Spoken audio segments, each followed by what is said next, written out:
Sebelum kita mendengarkan ceramah Dhamma, mari kita memohon tuntunan Dhamma kepada Yang Mulia Biku Atadhirotera dengan memanjatkan Aradhana Dhamma Desana. Kepada pemimpin puja bakti, kami persilakan.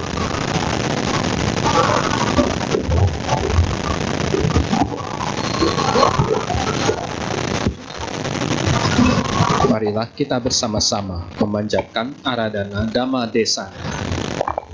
Brahma Saloka Dipati Sahampati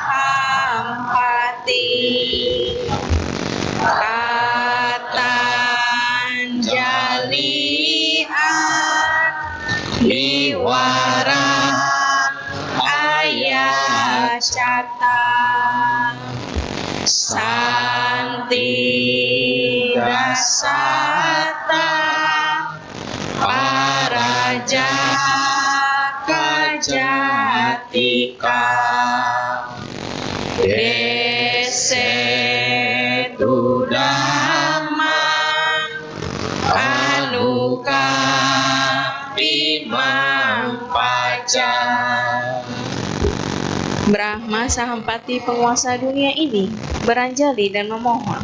Terdapat makhluk-makhluk yang memiliki sedikit debu di mata mereka. Ajarkanlah Dhamma demi kasih sayang kepada mereka.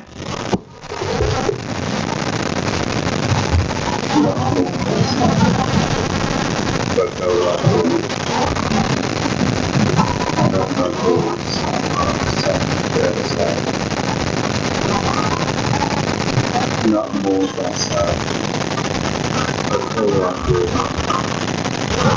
arahato sama sambuddhassa. Namo tassa bhagavato arahato sama sambuddhassa. Pujaca pujaniana etang manggalam tamanku. Memuja yang patut dipuja, itulah berkah utama.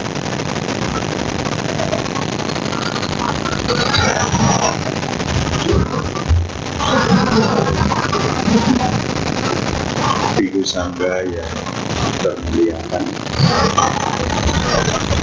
saya lain para bapak, ibu, saudara-saudari, upasaka dan upasika.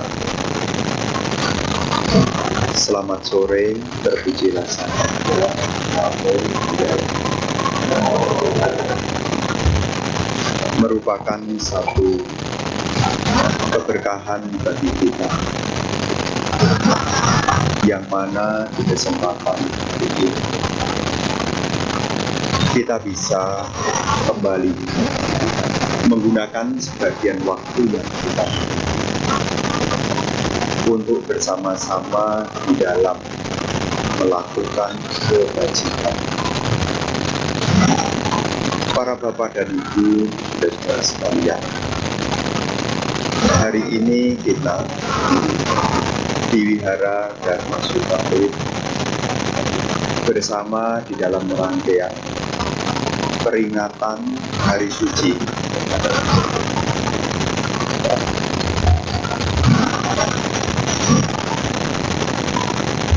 Peringatan Hari Suci, yakni Hari Asada. Sebagai umat Buddha, kita punya hari-hari besar yang penting. Salah satunya adalah Hari Asada. Kenapa Hari Asada ini penting? Karena berhubungan langsung dengan Guru Agung Sang Buddha, sekaligus juga mendorong kita untuk memperkokoh keyakinan. Di dalam Manggala Sutta disebutkan pujaca pujaniana etang manggalam utama. Memuja yang patut dipuja, itulah berkah utama. Jadi hari ini Ibu Bapak, kita bersama-sama berkumpul di tempat ini melakukan puja dalam rangka Hari Asada sebagai sarana untuk membuat kebajikan. Dan di dalam rangkaian kegiatan di sini semua mengandung nilai-nilai kebajikan. Dan kebajikan itu adalah akar dari kebahagiaan. Jika seseorang berbuat baik, maka kebahagiaan akan mengikuti. Dan momen ini bisa kita munculkan di sini dan saat ini. Para bapak dan ibu saudara sekalian, sebagai seorang upasaka dan upasika, disebutkan ada salah satu hal yang berharga yang disebut sebagai kekayaan. Sebagai seorang upasaka dan upasika, ada sesuatu yang berharga yang semestinya orang itu miliki, yang ini jika dimiliki membawa manfaat tinggi, yakni kalau seseorang itu punya kekayaan. Nah, sehubungan dengan kekayaan, apa yang menjadi kekayaan seorang upasaka dan upasika? Kekayaan ini diawali, dikepalai dengan sadadana. Kekayaan berupa keyakinan. Kita melakukan upacara peringatan Asada ini juga upaya supaya kita memiliki kekayaan berupa keyakinan.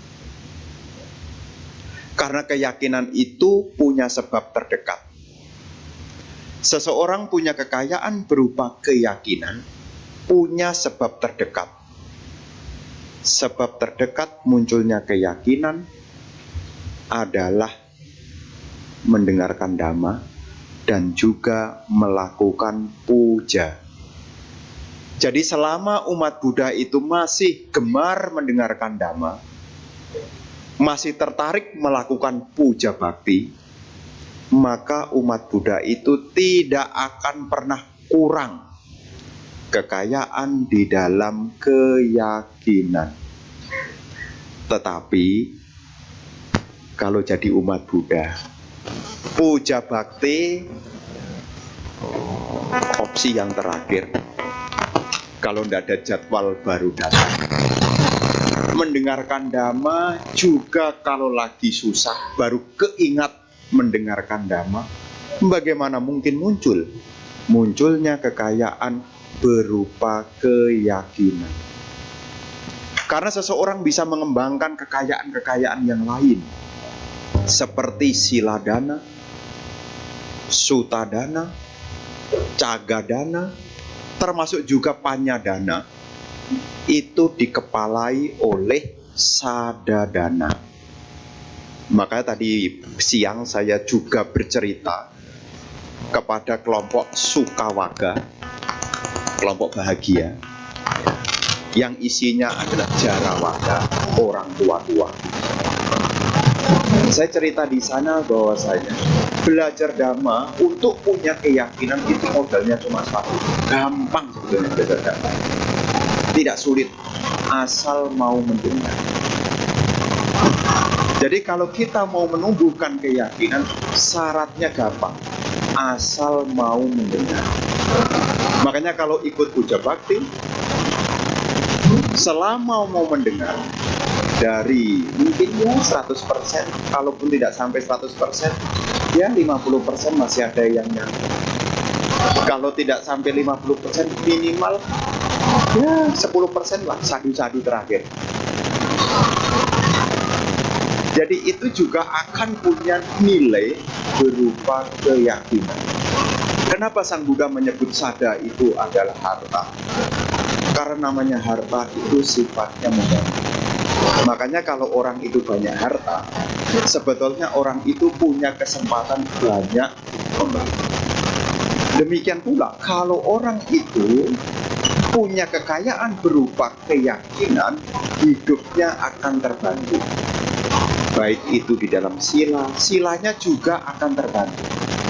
Minat belajarnya, suta, juga akan terbantu. Kemurahan hati, caga, juga akan terbantu. Termasuk munculnya kebijaksanaan. Dipelopori oleh apa? Dipelopori oleh keyakinan. Jadi ibu bapak kesini ikut puja bakti dalam rangkaian peringatan Hari Asada. Sebetulnya Anda ini kerja. Kalau kerja itu kan cari harta, betul kan ya? Karena kalau kerja tidak dapat harta namanya gotong royong. Di sini Anda juga bekerja, dapat harta. Hartanya apa? Hartanya adalah berupa keyakinan. Orang yang punya keyakinan dia akan mengisi waktunya di dalam kebajikan. Dan dikatakan kalau orang itu punya landasan di dalam keyakinan, dia praktek kebajikan. Para bijak mengatakan hidupnya tidak miskin, hidupnya penuh dengan manfaat. Maka di dalam momen Asada ini sebetulnya mengingatkan kepada kita untuk mengenang kembali. Karena sebab terdekat munculnya keyakinan adalah mendengarkan dhamma dan juga melakukan puja.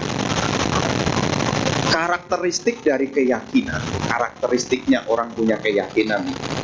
Jadi kalau Anda sudah bilang ke sana kemari punya keyakinan, karakteristik dari orang yang punya keyakinan itu tahu, kenal apa itu Buddha, apa itu Dhamma, dan apa itu Sangha. Jadi kalau kita bilang, Bante, saya sudah yakin benar Bante pada agama Buddha. Ketika ditanya, tahu apa itu Buddha? Tahu apa itu Dhamma? Tahu apa itu Sangha? Kalau itu belum diketahui, berarti, maaf kata ya, berarti kekayaan berupa keyakinan belum bertambah. Karena karakteristik dari orang yang punya keyakinan itu, karakteristiknya adalah dia kenal, dia tahu apa itu Buddha, apa itu Dhamma, dan apa itu Sangha. Apa hubungannya Bante dengan hari ini?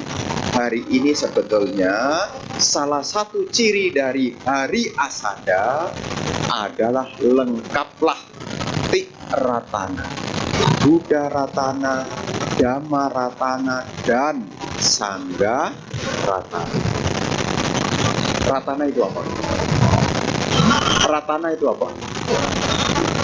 Ratana itu permata, itu terjemahannya. Kenapa Ratana itu disebut permata? Kan kita baca nih, Buddha Ratana, Dhamma Ratana, Sangha Ratana. Kenapa tiga hal ini disebut Ratana? Ratana itu artinya permata. Permata itu jumlahnya sedikit. Siapa di sini yang punya permata? Siapa yang punya permata di sini? Maka munculnya seorang Buddha, munculnya Dhamma, munculnya Sangha juga sangat langka. Maka Buddha, Dhamma, Sangha disebut dengan Ratana dari jumlahnya. Menurut jumlahnya sedikit. Selain menurut jumlahnya, menurut harganya mahal. Batu yang mahal namanya batu permata. Logam yang mahal namanya logam mulia. Ya iya kan? Logam yang berharga namanya logam mulia. Batu yang berharga namanya batu permata. Saya jadi ingat sebulan yang lalu saya cerita permata di New York. Umat kemudian ngajak ke museum. Pas kebetulan di situ di museum ada pameran permata. Oh, ini loh Bante yang kemarin diceramahkan Bante, seperti ini loh permata. Saya seumur-umur jadi biku baru lihat bener ini. Namanya ini, namanya itu. Oh. Terus saya tanya, kira-kira kalau begini susah nggak dapatnya? Kalau dapatnya permata susah nggak? Susah. Untuk jadi Buddha susah atau gampang? Susah. Untuk menjadi sama Sang Buddha butuh waktu 4 asangkaya kapa, 100.000 kapa. Ini susah. Butuh apa? Menyempurnakan 10 parami. Ini nggak gampang. Dana parami, sila parami, nekama parami, panyaka parami, kanti parami, aditana parami, saca parami, wirya parami, meta parami, upeka parami. Nggak gampang. Nggak gampang. Wong kita macet sedikit aja udah ngomong, "Duh Bante, tiap hari Jakarta latihan sama." Ini menjadi seorang Buddha menyempurnakan parami yang jumlahnya 10.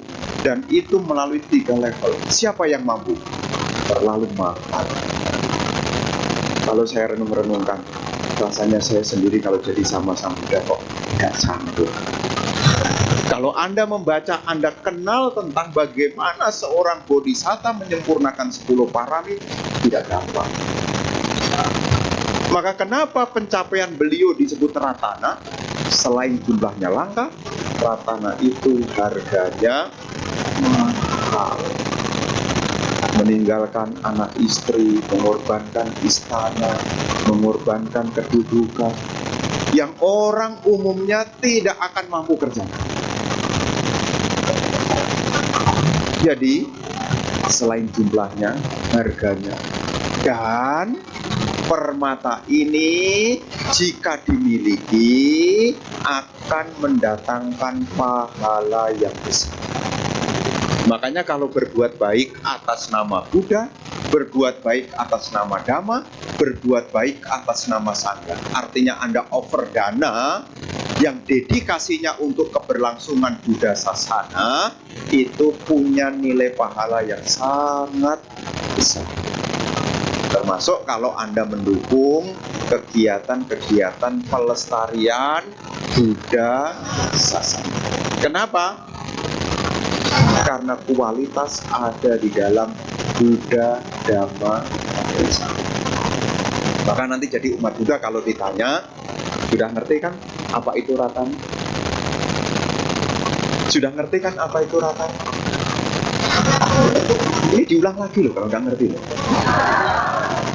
Karena soalnya saya jauh-jauh dari BSD loh, dan Anda sudah jauh-jauh di sini loh. Kenapa? Ini penting soalnya.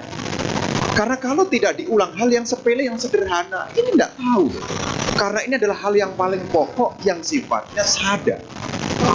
Karakteristik dari sada itu adalah kenal, tahu apa itu Buddha, apa itu Dhamma, dan apa itu Sangha. Apa fungsinya keyakinan? Fungsinya keyakinan adalah untuk menghilangkan keraguan-raguan. Jadi umat Buddha sudah mantep. Kenapa? Karena keyakinan sudah dimiliki. Jadi kalau jadi umat Buddha sudah mantep. Sudah yakin jadi umat Buddha? Sudah yakin jadi umat Buddha? Nanti punya masalah sendiri, kemudian ditengok orang, kemudian KTP-nya ikut berubah, bilangnya yakin. Jadi fungsi dari keyakinan itu adalah untuk menghilangkan keraguan-raguan. Nah, dengan kita memperingati hari Asada, itu sebetulnya untuk menghilangkan keraguan-raguan kita. Kita tahu tentang siapa itu Buddha, tahu apa itu Dhamma, tahu apa itu Sangha. Jadi kalau kita punya keyakinan, karakteristiknya kita kenal, kita tahu apa itu Buddha, Dhamma, dan Sangha, fungsinya untuk menghilangkan keraguan-raguan. Wujudnya adalah kemantapan. Jadi upasaka upasika mantep. Mantep enggak? Yakin enggak? Nanti kalau masih ragu-ragu pulang renungkan kembali. Ya. Kenapa saya memeluk ajaran Sang Buddha ini? Di dalam keyakinan itu ada tujuan. Seseorang meyakini sesuatu pasti ada kegunaannya.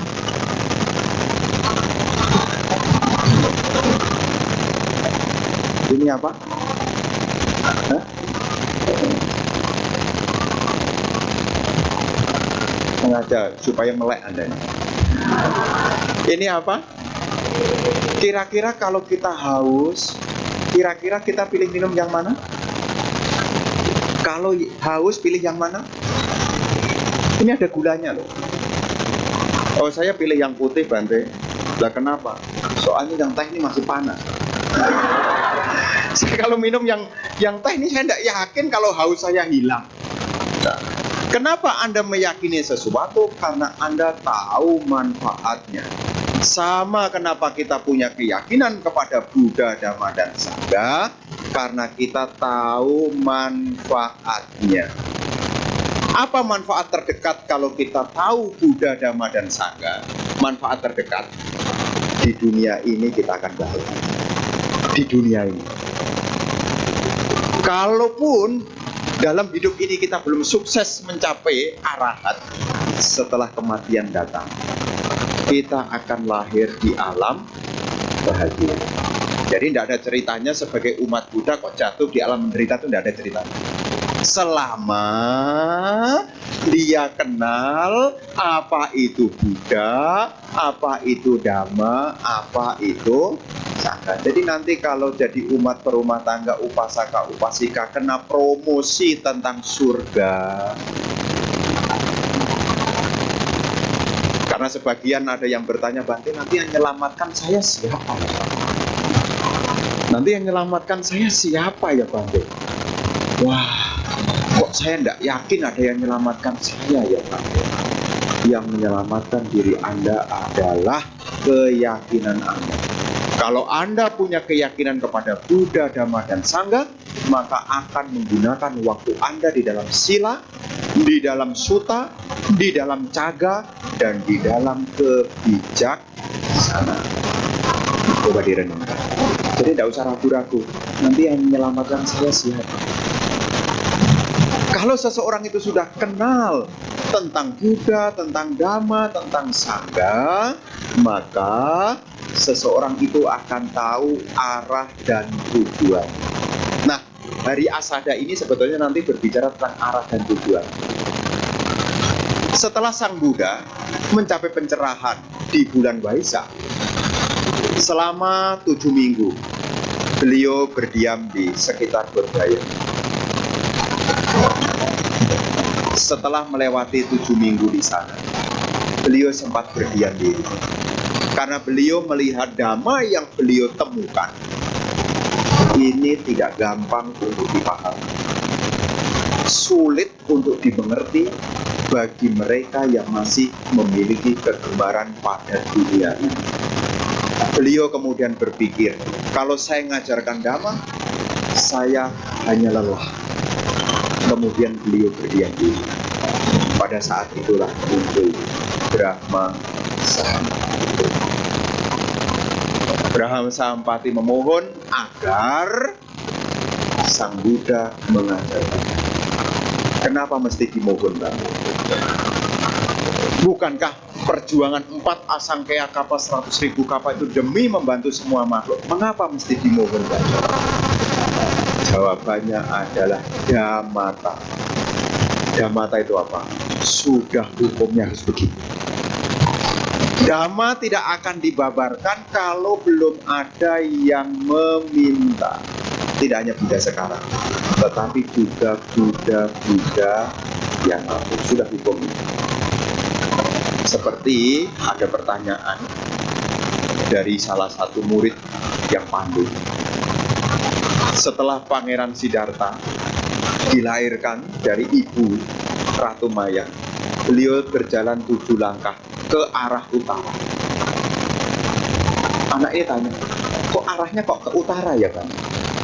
Kenapa mesti ke utara, Bante? Jawabannya gampang, Dhammata. Sudah hukumnya begitu. Seperti ini apa? Ini apa? Ini tutup gelas. Kalau dijatuhkan, jatuhnya kenapa? Sudah hukumnya. Di dunia ini ada hukum, salah satunya adalah damanya. Dan seorang Buddha itu juga ada damanya yang nggak bisa dilogikakan oleh manusia secara pada umumnya. Ya seperti jalan 7 langkah, kemudian tumbuh, yakni bunga teratai. Nah, itu. Nah, setelah Sang Buddha berdiam diri, ada Brahma yang memohon. Dan di dalam catatan dikatakan, kenapa mesti Brahma? Karena saat itu yang paling dihormati, saat itu yang paling dihormati masyarakat adalah Brahma. Termasuk, Anda tahu cerita ibunya Bante Sariputta? Nggak tahu juga. Setelah Sang Buddha dipamiti oleh Bante Sariputta mau parinibbana ke Nalaka. Nalaka itu sekarang namanya Nalanda. Ibu Sariputta melihat kedatangan dewa-dewa, yang paling terakhir adalah Brahma. Kenapa? Karena saat itu yang paling banyak dipuja adalah menurut kitab suci. Bukan nanti menurut saya, nanti Anda nuduh saya nih. Ya, Anda nuduh. Saat itu memang karena tidak ada pencapaian yang lebih. Ketika ajaran Buddha yang lampau itu telah hilang, seperti Buddha sebelum Buddha Gautama, Buddha apa? Sebelum Buddha Gautama, Buddha apa? Buddha Kassapa. Jadi ketika ajaran Buddha Kassapa itu telah dilupakan orang itu mencapai yang paling tinggi itu hanya mencapai alam arupa Brahma. Alam arupa Brahma. Buminya namanya arupa bumi. Yang ditempati oleh Alarakalama, Udakarama. Karena tidak ada pencapaian yang nibbana, tidak ada. Karena yang bisa menunjukkan jalan menuju nibbana adalah seorang sama Sang Buddha. Itulah di dalam 9 kualitas dari Buddha disebut dengan Sugato. Sugato. Arahang sama Sang Buddha Wicacarana Sampano Sugato. Su itu artinya bagus. Gato itu artinya pergi. Pergi ke tujuan bagus. Makanya diterjemahkan di dalam Parita Suci, jalan menuju nibbana. Jadi siapa yang bisa membimbing ke nibbana? Hanya seorang sama Buddha. Saat itu yang paling dihormati adalah Brahma. Brahma saja meminta agar diajarkan Dhamma. Nah, disitulah Sang Buddha kemudian berpikir, kepada siapa beliau mengajarkan Dhamma? Awalnya beliau berpikir mengajarkan Dhamma kepada yang pertama, Alarakalama. Tetapi ketika beliau berpikir mengarah ke Alarakalama, Dewa memberitahu, 7 hari yang lalu Alarakalama telah. Kemudian pikiran beliau kemudian berubah lagi. Kalau Alarakalama sudah meninggal, maka beliau mengarah kepada Udakarama Buddha. Dewa memberitahu lagi, semalam Udakarama Buddha telah. Barulah beliau teringat kepada 5 pertapa yang membantu ketika beliau berjuang di Urwela sebelum mereka meninggalkannya. Beliau kemudian berpikir mengajarkan Dhamma kepada 5 orang pertapa itu. Kondanya, Badia, Dwapa, Mahanama, dan beliau kemudian mengajarkan Dhamma kepada Pancawakya ini di Taman Rusa Isipatana. Di Taman Rusa Isipatana itulah Guru Agung Buddha membabarkan Dhamma untuk kali yang pertama, yang dikenal dengan Dhamma Cakkappavattana. Khotbah ini itu sebetulnya khotbah untuk melenyapkan asa. Kalau seseorang itu bisa menembus khotbah ini, artinya menembus itu mencapai, seseorang bisa mengatasi asawa. Asawa itu apa? Asawa itu penghanyut. Dia menghanyutkan makhluk-makhluk di dalam samsara. Lahir, tua, sakit, mati. Setelah mati, lahir, tua, sakit, mati. Setelah mati, lahir, tua, sakit, mati. Setelah lahir, tua, sakit, mati. Setelah mati, itulah samsara yang tidak pernah berujung. Kenapa? Selalu hanyut. Dihanyutkan oleh apa? Ada 3 jenis asawa: kamasawa, bawasawa, dan awijasawa. Kamasawa itu adalah penghanyut berupa kesenangan indriawi. Selama kita masih hanyut dalam kesenangan indriawi, maka masih lahir lagi. Dihanyutkan oleh apa? Kama asawa.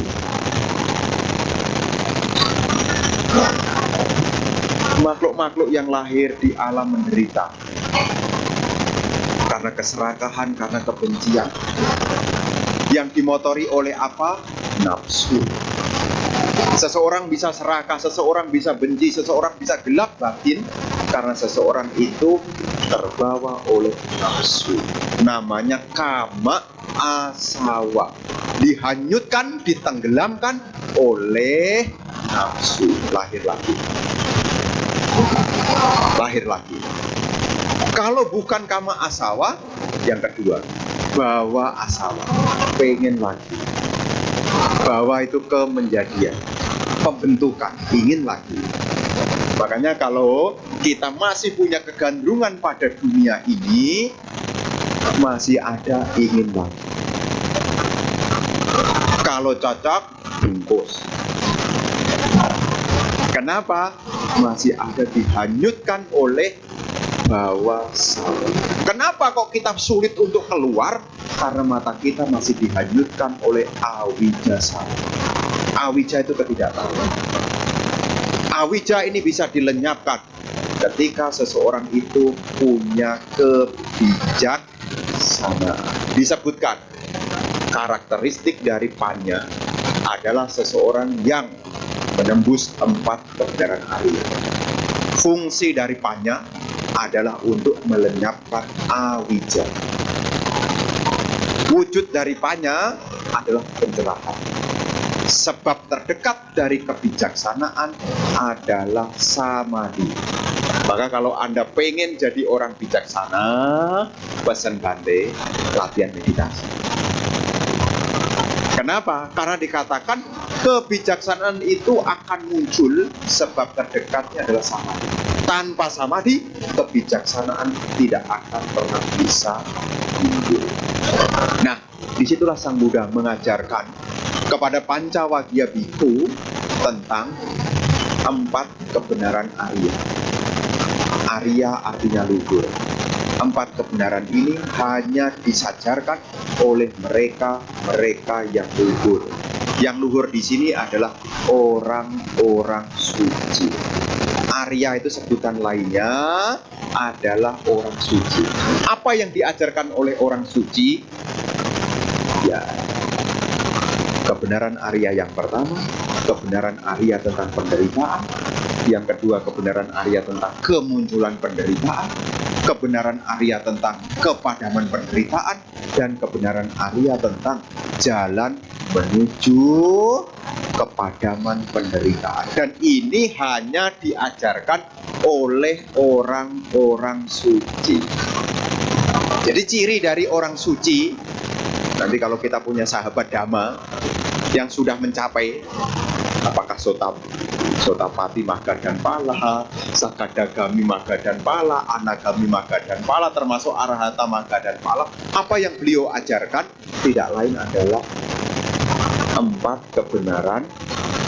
Karena 4 kebenaran Arya itulah jika dipahami, jika dimengerti, seseorang akan menjadi pemasuk arus. Sotapati menjadi seorang sota Sotapati. Sebutannya adalah menjadi seorang pemasuk arus. Makanya di dalam khotbah ini, ketika Sang Buddha selesai membabarkan Dhamma Cakkappawatana Sutta ini, yang tertua adalah Kondanya menjadi seorang pemasuk arus. Kenapa beliau bisa menjadi pemasuk arus? Karena beliau bisa mengenali dan bisa meninggalkan 3 asawa tadi. Kama sawa, bawa sawa, dan awija sawa. Dan asawa ini kenapa ini sulit untuk ditinggalkan? Karena asawa ini menyenangkan. Asawa itu menyenangkan. Lahir kembali itu masih dianggap menyenangkan. Ketidaktahuan juga masih dianggap menyenangkan. Maksud si Bante orang tidak tahu kok menyenangkan? Iya. Pernah dengar enggak orang lab? Pergi lab ke, saya menderita loh Bante, gara-gara saya tahu kalau saya sakit. Kalau saya tidak tahu hasil lab itu rasanya saya tidak ada beban Bante. Setelah saya lab saya tahu kolesterol saya tinggi. Jadi kesimpulannya apa? Dia menderita karena dia tahu. Mestinya kalau dia tahu malah bahagia. Tapi umumnya makhluk-makhluk itu dia menderita karena dia tahu. Mestinya dia menderita karena tidak tahu. Kan kita kan kebolak-balik nih. Ya, mosok gitu dikasih tahu, mending jangan dikasih tahu. Padahal orang itu sebetulnya mencari tapi karena awija dan demen pada ketidaktahuan, ketika ditunjukkan pengetahuan, umumnya menolak. Ketika kita berceramah tentang 4 kebenaran Arya, berapa banyak yang menolak? Jangankan 4 kebenaran Arya, ini terbukti ya. Kalau Anda datang ke BSD tempat saya, Puja Bakti hari Minggu, di dalam momen pembacaan itu ada Abhidha Pacawekana. Jarada momhi jarang anatito, biadida momhi biading anatito. Aku wajar mengalami usia tua, aku takkan mampu menghindari usia tua. Ada loh umat, kalau bisa bacanya jangan yang ini.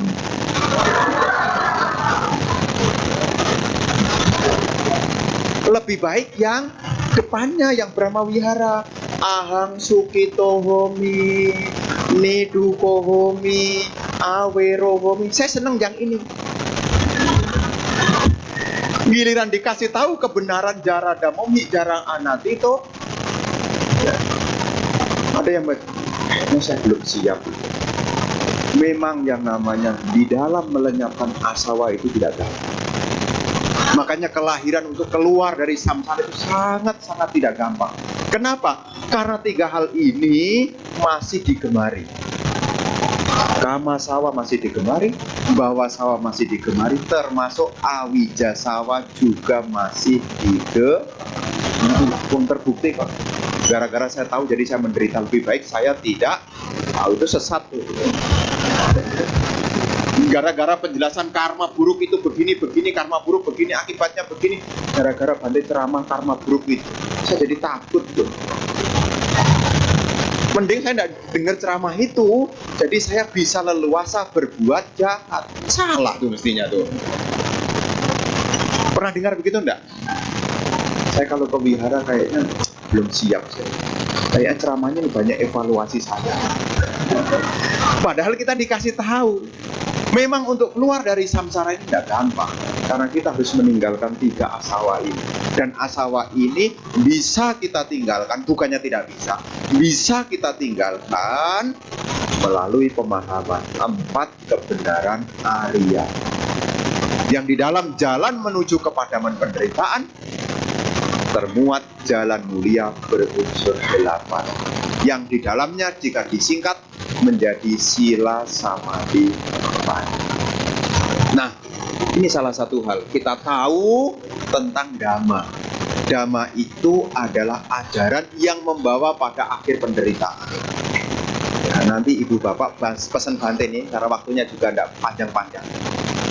Pesan Bante, coba Anda renungkan. Apa itu Swakato Bhagawata Dhamma, Sanditiko, Akaliko, Ehipasiko, Opanayiko, Pacatan Meditaku.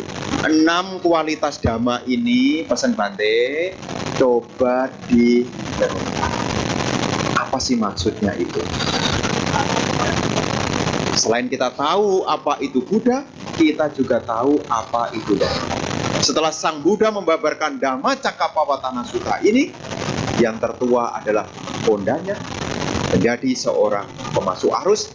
Beliau menyatakan diri untuk menjadi siswa Sang Buddha, dan beliau ditasbih menjadi biku dengan kalimat Ehibiku Upasatu, disusul dengan yang 4 sisanya menjadi 5 perkumpulan para biku sudah termasuk sangga. Makanya di hari Asada ini adalah hari lahirnya sangga. Karena sebelum ada Pancawagya ini, yang muncul di dunia baru 2, Buddha Ratana dan Dhamma Ratana. Nah, 3 hal ini Ibu Bapak, ini adalah keyakinan. Kalau kita punya keyakinan, maka kita bisa tiba menuju pantai seberang. Karena untuk sampai di pantai seberang, seseorang harus punya keyakinan. Kapan hari ada umatnya bertanya, Bante, kira-kira kalau dari keyakinan lain bisa mencapai nibbana enggak?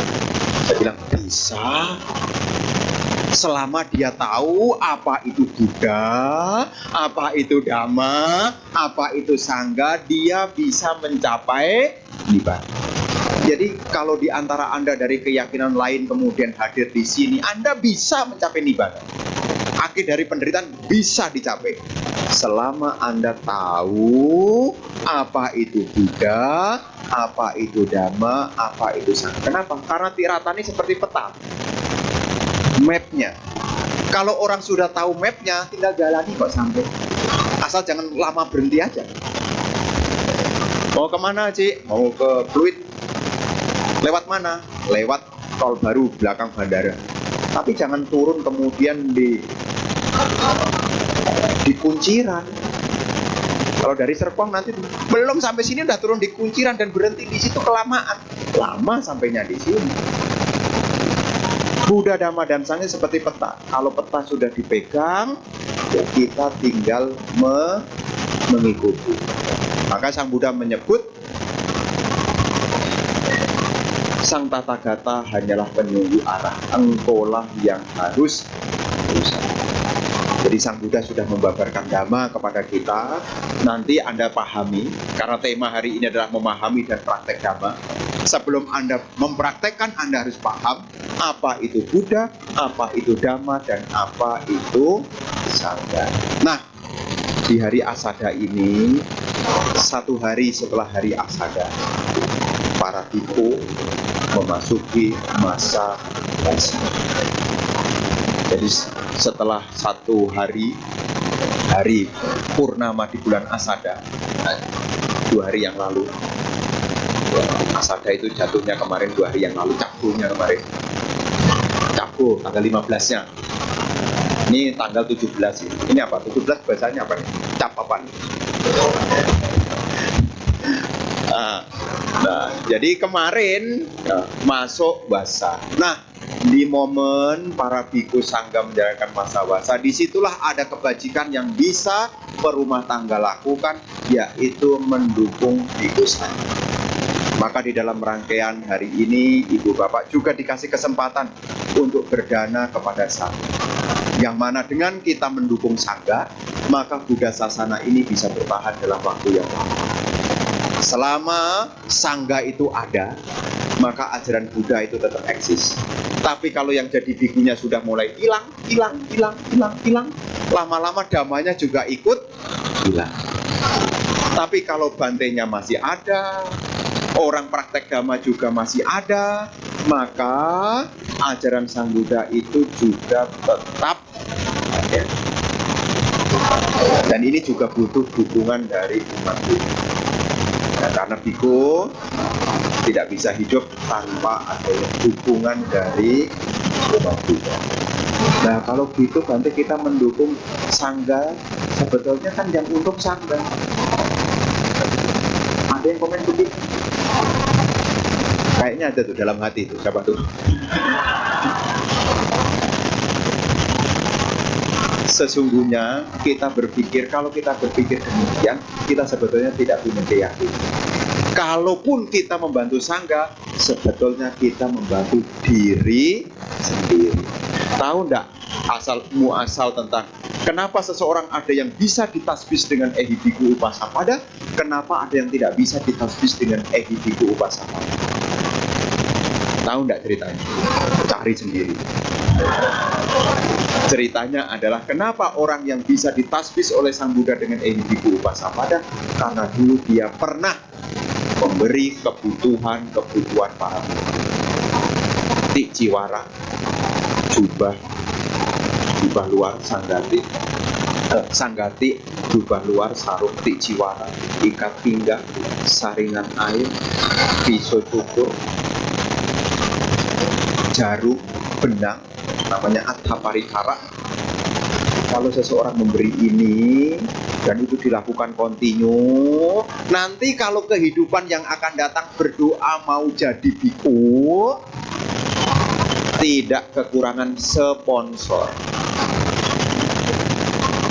Loh iya, jadi mau jadi Pak Baja Samanera, mau jadi peserta, tidak kekurangan sponsor, bahkan tidak perlu cari sponsor. Memang ada Bante di zaman Sang Buddha, ada.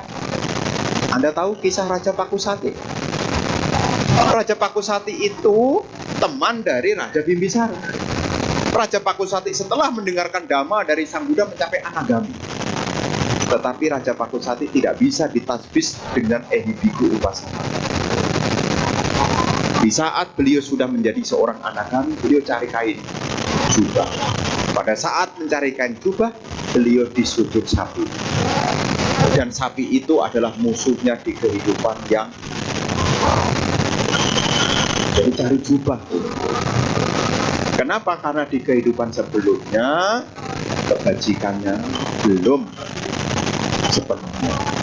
Makanya nanti kalau ada kegiatan sebetulnya kita membantu sangga, sebetulnya membantu diri sendiri. Mau mengakhiri penderitaan enggak ceritanya ini? Atau masih mau muter-muter nih dalam samsara ini? Masih mau muter-muter? Nanti tiba saatnya kalau setelah muter-muter kepala pusing turun tuh. Kayaknya saya butuh tenang, tenang. Nah dalam samsara juga begitu. Setelah lahir kembali muter-muter melihat samsara, bahaya samsara, barulah terpikir untuk mengakhiri samsara. Dan untuk mengakhiri samsara itu kita juga butuh jasa kebajikan. Dana sila bawana. Ini adalah praktek yang bisa dilakukan oleh perumatan. Inilah yang ingin Bante sampaikan di kesempatan hari ini. Semoga apa yang Bante sampaikan bisa dimengerti. Dan pesan saya makin hari makin kenal apa itu Buddha, apa itu Dhamma, dan apa itu Sangha. Fungsinya apa? Untuk menghilangkan keraguan. Sebab terdekat munculnya keyakinan, mesti rajin puja dan mau mendengarkan. Rajin puja dan mau mendengarkan. Sebagian ketika Brahma Caloka Lipati satu-satu hilang. Itu biasanya duduk yang belakang-belakang. Kalau yang depan dia tidak enak. Aslinya yang depan juga mau kabur juga. Memang untuk belajar dhamma ini memang harus ada niat yang kuat. Pesan Bante kepada Anda sekalian, terkhusus para umat Buddha yang ada di sini, dalam hidup ini kita masih punya karma baik. Kita terlahir sebagai manusia, bisa mendengarkan dhamma dan punya kesempatan untuk praktek dhamma. Ini adalah keberkahan yang tak terhingga yang kita miliki di kehidupan saat ini. Karena di kapa yang kita tempati ini hanya ditempati 5 Buddha. Yang lampau sudah 4, yang akan datang masih lama sekali. Maka sebisa mungkin ya, udahlah untuk membuat kebaikan. Kalaupun ada hal yang kurang berkenan, hal-hal yang kurang berkenan tolonglah ditinggalkan. Jangan sampai gara-gara hal yang kurang berkenan menghambat Anda datang ke wihara. Ada kok umat Buddha begitu. Lihat parkiran mobil di depan, ih ada dia, nggak jadi. Dia bisa nandain temennya, nggak jadi, dah ada mobil dia, nggak jadi. Dah. Padahal datang ke wihara untuk memperoleh harta berupa keyakinan. Makanya ini perlu direnungkan baik-baik, jangan sampai wiharanya disiapkan segini bagusnya, kemudian yang mengisi cuma hanya itu saja. Mungkin memang pemasuk arusnya memang tidak banyak ya. Ya, jadi sebisa mungkin ya sisihkan waktunya ya. Selamat melakukan sanggadana di hari Asada ini. Semoga keberkahan menyertai ibu bapak bersama dengan keluarga. Semoga ibu bapak senantiasa sehat, bahagia, sejahtera. Semoga maju di dalam dhamma hingga akhirnya dapat merealisasi tujuan tertinggi nibbana. Sabe sata bhavantu sukhitata. Semoga semua makhluk berbahagia.